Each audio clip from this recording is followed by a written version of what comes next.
Well, shalom and good evening. Today we're going to be talking more about the Hebrew Gospel of Luke and the Hebrew Gospel of John. And I want to give some details as to what this indicates, because there's one extreme, people trying to say, oh, yay, so it was written in Hebrew, so that means all the Greek is not necessary anymore, and we can just throw away all of our Greek manuscripts.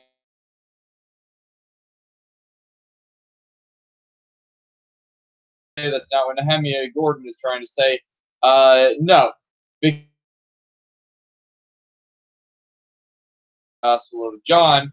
The other thing is the Gospels that were found are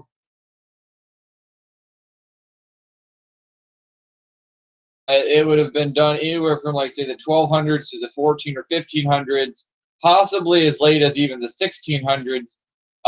There's not really a date on these manuscripts, and you can't really tell from the writing. Anyway, I can't, not unless I would actually go to the library itself and see what the paper feels like, do carbon dating and all that kind of stuff, but actually know, like, how old the manuscripts are. And the font does look like it could be kind of old, and so I don't really know. So let's turn this camera around, and first let's actually take a look at the library website of the Vatican and see what these texts look like and how much of the Gospels are actually there. So I am going to start by showing you this right here is the Gospel of Yohanan, or John. This is what we got from the website of the Vatican, and you can see the title in Hebrew is the Gospel of Yeshua, and you can see here Yeshua is Yod, and then there's this Seireh underneath it, Yeh, Shurek, and then the Ayin with the Chetef Patach. And so, you know, it looks very, very decent. I can show you the contrast of several manuscripts that are said to be known translations of a Greek text, and how they really do show that the person didn't really know what he was doing with the Hebrew. But the one similarity is it still had the word etzel for with. So let's just start at the beginning, and that's what it says. It says, in the beginning, Bereshit Haya ha-davar. In the beginning was the word. V'hadavar etzel Elohim v'Elohim hu haya ha-davar. Okay, so the word was next to God, and God was the word. So first off, with this word etzel, at least for myself, reading it, does not seem to me to be translated from a Greek text, because if it was translated from a Greek text, that word here, etzel, that should be im, like the word was with, pros tantaan, to be with God. The etzel does not seem to be just an easy translation from Greek to Hebrew. Now, on the other hand, translating etzel from Hebrew into Greek, I could see it going the other direction. That's just my opinion, though. So, I mean, let's look at this further. So, again, it goes on to be about 1 page long. At the end of the page, it stops at this word here, ha-Elohim. And when the Elohim isn't, the vowels aren't in there, that shows that the next page would have been a continuation, that this wasn't just a 1-page translation or anything, that this was an actual manuscript, that the page had just, like, fallen out or something. But at the same time, that's the only page you have. If you go to the next slide, you actually get the Gospel of Luke. And that's something interesting with the word Yehovah in it. The Gospel of Luke actually starts with this page. Okay. And you could tell that this is the same type of handwriting, the same style and all that. And you can see that it starts right off with Vayahi, Bayami, blah, blah, blah, all the way. And this is the one that it's Luke chapter 1, and it keeps saying Yehovah all the way through it. and in some ways it's kind of unbelievable that it would be just Yehovah, Yehovah, Yehovah all the way through the entire text. Um, and somehow it seems too unbelievable. And some people would like to say, "Oh, well, this was just a translation," and it's very possible. As of today, we don't really know if it's a translation or not. I want to go also back to the website and show you some translations and show you how sloppy the handwriting is, unprofessional. I think that this is more than just a translation. Is for one, I don't see anybody in the 1500s putting Yehovah on the text. I think it's I mean, we'd have a lack of this information, but I think that it makes sense that Yehovah would have been in the original. But again, okay, let me just go to the manuscripts that are public knowledge on the website, and so let's look at this one. This is a manuscript. Okay, that's a Greek manuscript. Um,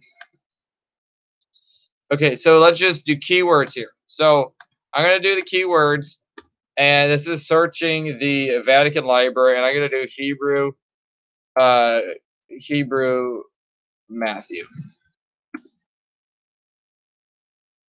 I'll show you what pulls up. If you just want to search the Vatican Library for Hebrew Matthew, um, you're gonna get a couple things right away. First, you're gonna get this Neophiti 32. So let's click on that, and if you get this, it says early 16th century, which means sometime in the 1600s, and the translator was alive during the 1520s to 1630 or 1610s or something. And this is the kind of handwriting that you'll see for the entire text. Very, very, oh, I don't know, just kind of weird. Not to say sloppy necessarily, but just not professional. Like I can't read it that well. It's just not. It's difficult to say the least. Not to say that it's unintelligible. It's not. I mean, it takes my eyes a while to get used to this. But that's not the only manuscript that comes up when you look up a Hebrew New Testament. And again, this does have a translator's name, so we can't say that this was an original. Okay, that there definitely have been translations over the past few hundred years. Let's look at the Hebrew 100. That's another gospel. It says sometime in the 1400s. And this one again, it's it's the Gospels in Hebrew from like around the 1400s. Start at the beginning. See how this reads. Okay. So again, Sefer ben David ben Avraham. Avraham Holedet Yitzchak Yitzchak Holedet Yaakov Yaakov Holedet Yehuda. Just seems very hard to read this. The Yehuda Yoledet Perez the okay. Oh, from me Tamar. Tamar looks okay. Perez Holedet Asaros Holedet Amos. It's I mean this is definitely a Hebrew Matthew, and this might be one of the ones from Shem Tobes that Nehemiah is talking about. But again, I don't know if we can really consider this an original or not, because it definitely seems like it could be a translation. But again, I think this one is actually more plausible because it doesn't have a translator's name right there on it. And I think that would be a text for Hebrew Matthew, even though again it's not an original; it's from the 1400s. but it could be a descendant from the original. Here, let's look at the Hebrew 101. Again, this is from somewhere around the 1400s. And okay, it should say, okay, this is the translation of Evan Bohan. So this is actually the Hebrew Matthew right here. Translation of Evan Bohan. So this is one of the ones that was really important with the Hebrew Matthew. And some people still say that it was a translation, but some of the subtle nuances, it definitely seems like it's not a translation, or if it was like half a translation and half like descendant of some weird relation to the original Hebrew Matthew, because it's definitely not complete. It's definitely not totally of the Hebrew Matthew that differ in just weird ways. Okay, let's see. Where's page number 1 of this Evan Bohan? And I want to show you guys, one of the reasons I'm doing this, showing all the things, is just to show you, for one, that this is all public knowledge, and for two, that you do got to be careful when you just hear like somebody like Nehemiah Gordon. Just not everything not everything seems like it's presented. Like it's presented like, yeah, we found this was like an original from like 400 AD or something, like extremely old. No, it's like 400 years old. I got a book from the King James. I got a King James concordance that's dated like 30 years older than the manuscripts that he's got. It's like 1600s. I got a concordance in my closet right now that's from 1635. So it's really not that long ago. But anyways, this is the Evan Bohan Hebrew Matthew, and you can see how sloppy this looks when you're looking at like Hebrew. We're talking about, okay, so the generations of Yeshu, Ben David, Ben Avraham, Haledet Yitzchak, Haledet Yaakov, Haledet Yehuda. It's actually a lot easier to read this than the other one. Vachiv Yehuda, Haledet Peren. I don't know why it's Peren. Peren. Okay. So yeah, so this is the Gospel of Matthew, the beginning, starting with Evan Bohan's Hebrew Matthew. I'm going to probably do a lot more in the future, like an analytical study. But I just want to show, so that's that, and let me compare it again with this Hebrew text that Nehemiah is showing that could be more an original. It definitely seems more like the kind of handwriting and with the vowels and everything, very nice and neat, a lot more professional than these little sloppy handwriting job of the Shem Tov. And if you keep going, there's also other texts that are not New Testament texts in the same area on this, like this. You could just see like Isaiah. This is definitely like part of the Torah. I think it's part of the Torah. Hadavar Israel. Cool. Yeah. So this manuscript is found as a lot of like, these are like part of the Torah and that, and then in with all that, then you find this New Testament manuscript.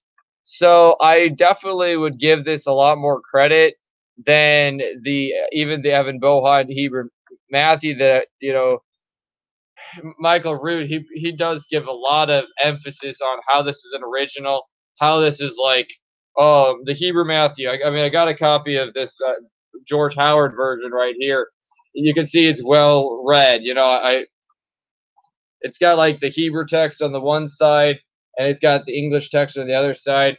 And I've read, I don't know how many times I've read through the whole entire manuscript, and it's crazy because even reading through the whole entire Matthew, you could tell that there's something wrong with it. Like there's word like Christos for Christ, Petros for Peter. You could tell that he had Greek text. I mean, this is like only like 500 years ago.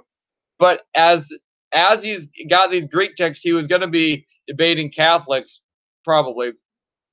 You also got these nuances like they go back a long, long time translation, and you got like when it talks about everything that he says, what Moses says to do, but don't do after the Takano and Massey and the Pharisees. You can't just from reading the Greek. The Greek doesn't really say that. It doesn't say Takano and Maasim and this, but at the same time, even though you can't get that from the Greek, the Hebrew is a lot stronger. And if a Greek person translated it, it could have got what the Greek says. That's why I believe that it's extremely important to know that the Hebrew text we are finding, or I shouldn't say we, I should say other people, but I hope to be part of this too, that the Hebrew texts are not the originals, but what they may be are descendants of an original Hebrew Matthew, of an original Hebrew Luke, of an original Hebrew John, original Hebrew Revelation. And a lot of these texts, these manuscripts have been lost. And not just for a little while, for hundreds and hundreds of years, okay? And what I hope in the future is that through, I mean, it'd have to be the hand of Almighty, the will of God, and providence, and even luck and everything put together, that there might be some kind of a way to um, actually get the whole entire New Testament in the original language of Hebrew. Okay, I want to look at the comments. Hello, friend. Okay, hi, Marvin. And then one person says, "Have you ever been to New Mexico? And everything that is counted counts, and that everything that counts is counted." New Mexico? I'm not sure. I've driven out west several times. Um, so I can't remember if I went through New Mexico. I think it was like no, I don't think it was New Mexico, but I've been in that area, like California, out that way. So yeah, there's a lot that's been just hidden away, like in the Vatican. My personal theory is that these books were hidden away under lock and key, that nobody could touch them. Somebody was permitted to look at the manuscripts of the Hebrew Gospel of Luke and Mark or whatever it was, and something happened where the page was missing or something happened, and then they ended up in this junk pile. I don't know how it happened. Who knows how it happened?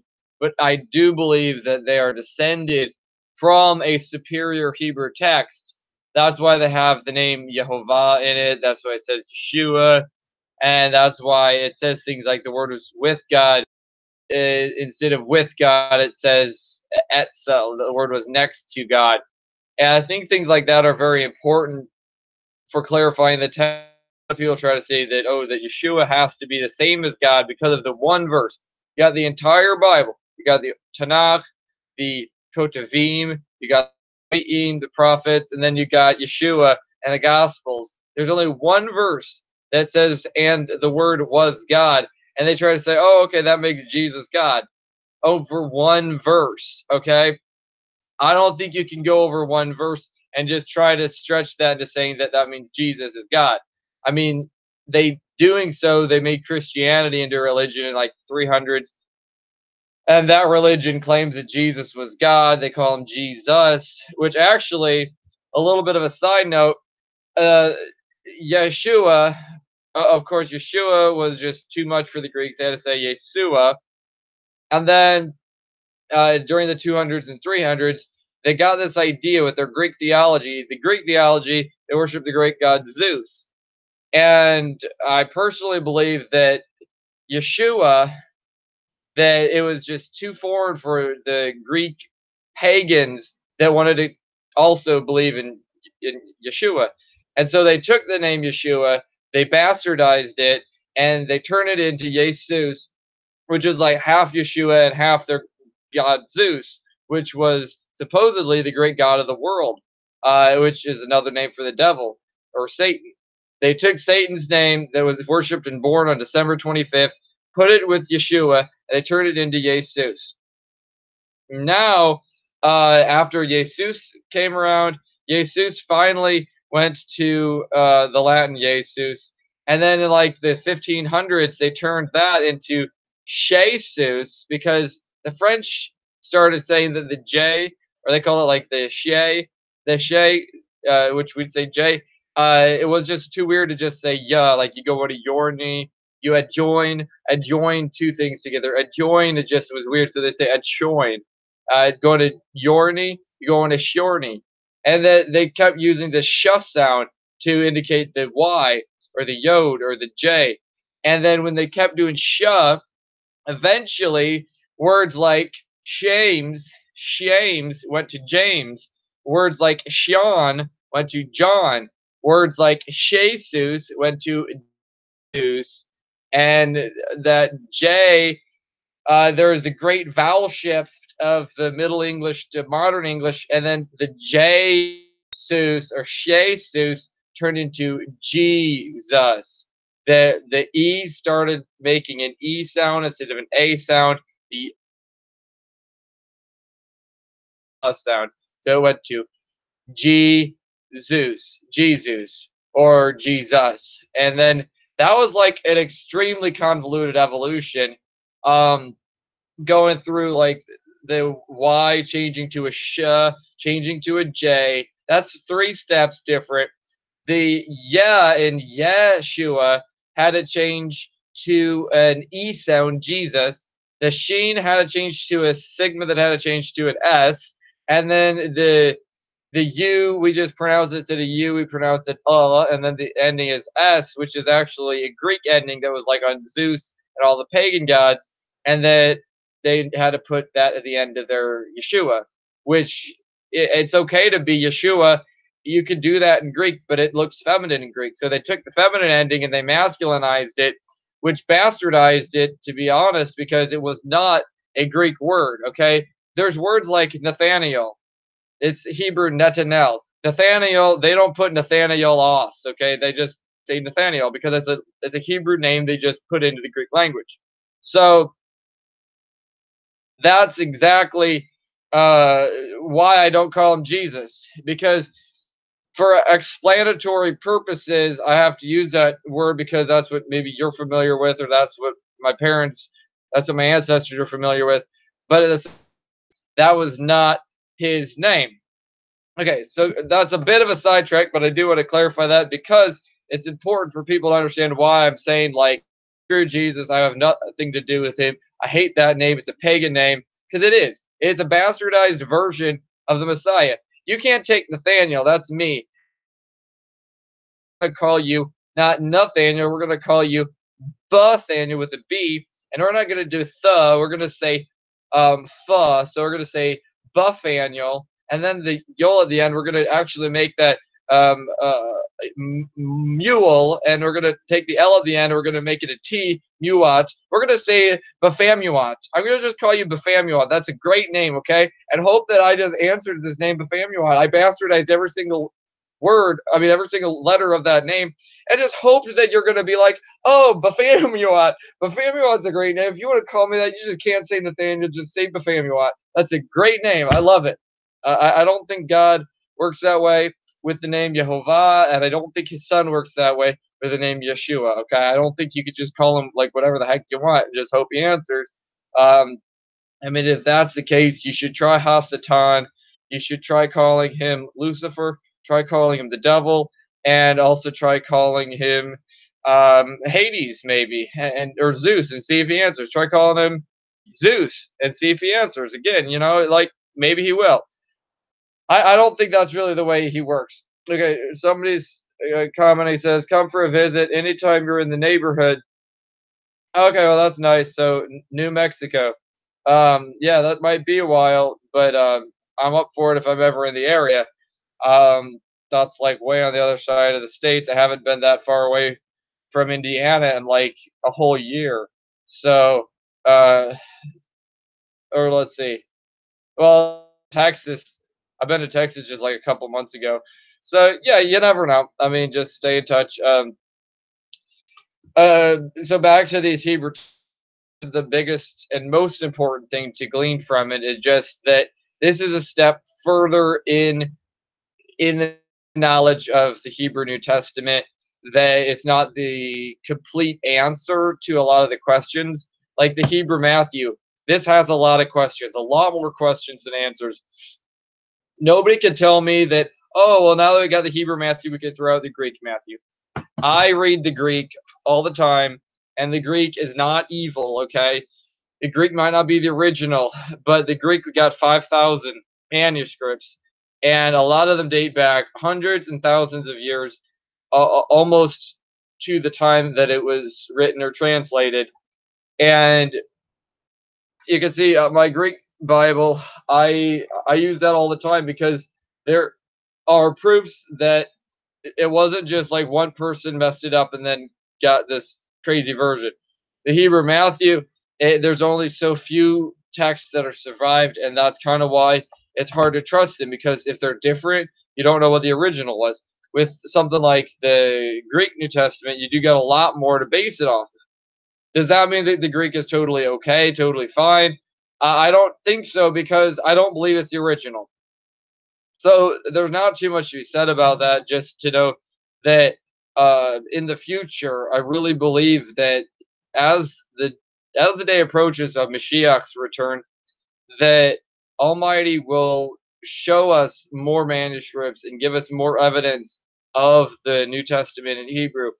That's what I had just said yesterday before I'd even heard about this gospel that just appeared out of nowhere.